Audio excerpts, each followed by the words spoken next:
Olá, tudo bem com você? Vamos falar mais um pouquinho de projeto de vida. Não se esqueça de se inscrever no canal do professor Regis Oliver, tá bom? É importante aí para a gente manter o canal. Gostou do vídeo? Compartilha. Vou falar um pouquinho sobre um assunto, está atrasado este assunto, né? Porque eu teria que ter falado em julho, mas eram muitas atividades. Vamos falar um pouquinho sobre o ECA, tá? O Estatuto da Criança e do Adolescente e da sua importância. Tá? Por que é importante falar do ECA?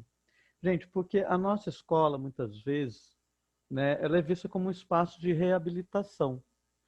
E falar do ECA para que a gente veja a escola como um espaço de prevenção, né?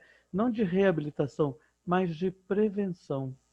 Trabalhar, né, o Estatuto da Criança, os direitos, mas também os deveres da criança e do adolescente desde cedo. Isso é importante, porque o que a gente mais ouve, gente, é pessoas falando ali do ECA, mas em relação ao senso comum, tá? Toda hora você ouve alguém falando, o ECA é uma ECA, por isso que tem esse nome, só serve para defender bandido. Não, gente. Eu gosto de falar do ECA comparando, né, fazendo uma comparação com o filme A Bela e a Fera, aquele novo, sabe? Teve uma cena que me chocou muito, que eu achei muito interessante. Quando ele vira fera, né, os criados ali viram objetos, né? Tem um relógio, tal, tem o candelabro, tem, né? E o interessante foi quando eles estavam falando da fera e um dos objetos faz uma reflexão, porque ele diz o seguinte: será que nós não temos culpa? Porque ele culpava a fera por eles terem se tornado objeto. Mas eu acredito que foi o relógio, não sei qual foi, ele faz uma fala dizendo o seguinte: mas será que nós fizemos algo para que ele não se transformasse nessa fera e a gente se transformasse nesses objetos? Bacana a reflexão feita no filme, né? Porque qual a minha responsabilidade em relação ao que acontece? Tenho, não tenho? Né? Agora, vamos pensar enquanto professores, dentro de uma escola, de um espaço, onde a gente pode trabalhar a prevenção, ao invés de trabalhar a reabilitação. Né? Eu ouço muitos professores aqui, não é lugar de reabilitação, mas é lugar de prevenção. Por isso é importante falar do ECA, do Estatuto da Criança e do Adolescente, que em julho deste ano fez 30 anos, né? Porque o nosso jovem, gente, as aulas de projeto, por que eu estou falando do ECA na aula, assim, numa fala de projeto de vida?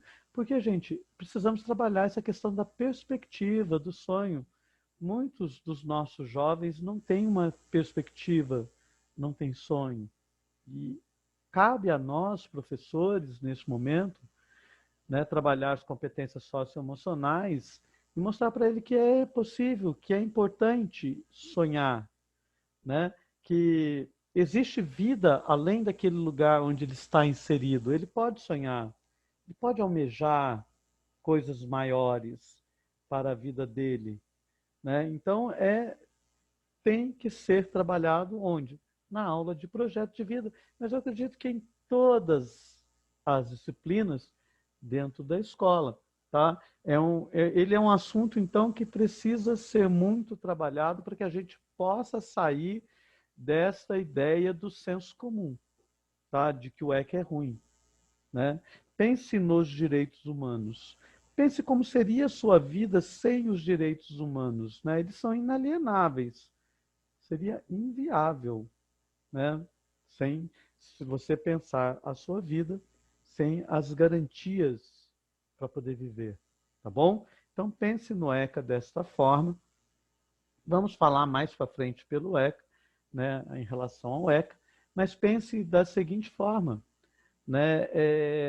Vamos trabalhar o espaço escolar como um espaço de prevenção, né? Então vamos nos inteirar do ECA, vamos conhecer o ECA, ler, né? É importante, eu sempre falo para o meu aluno, as leis nos amparam, mas é muito difícil ser amparado por uma lei que eu não conheço.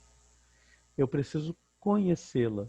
Eu estou amparado por ela? Estou, mas eu não a conheço, então eu não sei que ela me ampara, tá bom? Então precisamos conversar mais com os nossos jovens em relação a essa perspectiva, tá? Ter um propósito, ter uma perspectiva, um sonho e elaborar aí o seu projeto de vida, tá bom?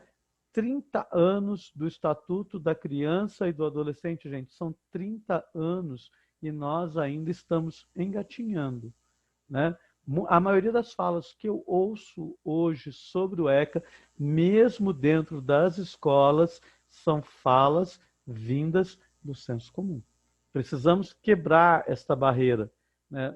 Ah, professor, mas o senso comum é importante? Ele é importante como início de conhecimento, né? Muito do que nós conhecemos vem do senso comum, mas eu preciso sair do senso comum. Por isso é necessário ler, né? Antes de falar algo sobre o ECA, ler sobre o ECA, conhecer esse estatuto, né?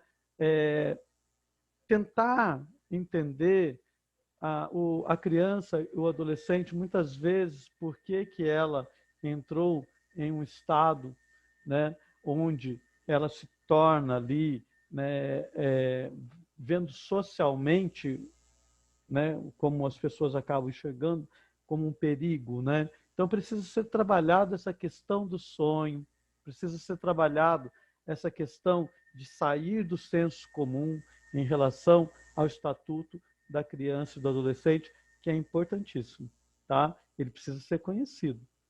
Poucas pessoas conhecem o ECA e falam sobre o ECA.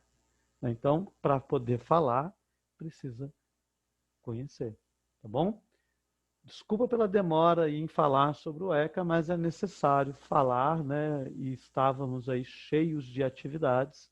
Sobrou um tempo aqui para a gente falar um pouquinho, mas nós vamos falar mais sobre o ECA, principalmente dentro das escolas. Precisamos sair dessa ideia de senso comum, né? De que tudo que acontece é culpa do ECA.